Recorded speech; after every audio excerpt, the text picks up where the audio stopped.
You can try to make the noise like that, kind of? Well, they do it 50 times in a second. So. I can't do it. I can't move this thing 50 times. Okay, I'm going to take this razor blade and just cut into it. Alright, let's go right down, what do you think? Right down the middle? Yeah, that would be good. Like that. It's going to hurt the table. I should probably put something underneath it. Okay, we got a cutting board. Now it's not going to scratch the table when I cut through this, so let's go. Dude, that's hard. That's hard material right there. I don't think it's designed for people to cut them in half. Yeah, these are tough. Oh.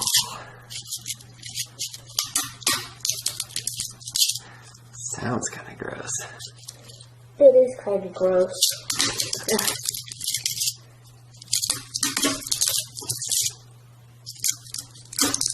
Oh, yuck.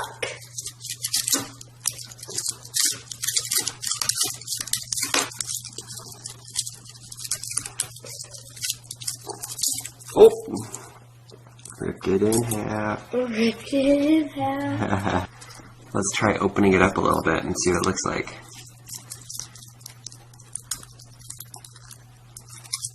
Yucky. There's nothing inside of it. Look at that, it just has this little shell type material on the outside. That's really interesting. It's not, there's no balls inside of it that make it rattle or anything. If I squeeze it hard, watch this, I'm barely squeezing. Squeeze almost the entire thing. So at birth for a rattlesnake, the first button is on there. It's called the pre-button, and then a few days later they get their first button on top of it, and it's called button. But it still doesn't make any noise until they get the second layer on top of it. That way it can shake and they can hit on each other and make the noise. Sometimes people think that the longer the rattle, that the older that the snake is. Not necessarily true, because a lot of times they lose them, whether they're in a fight or a predator comes and gets them, or they lose it between a rock and they'll lose some of their buttons.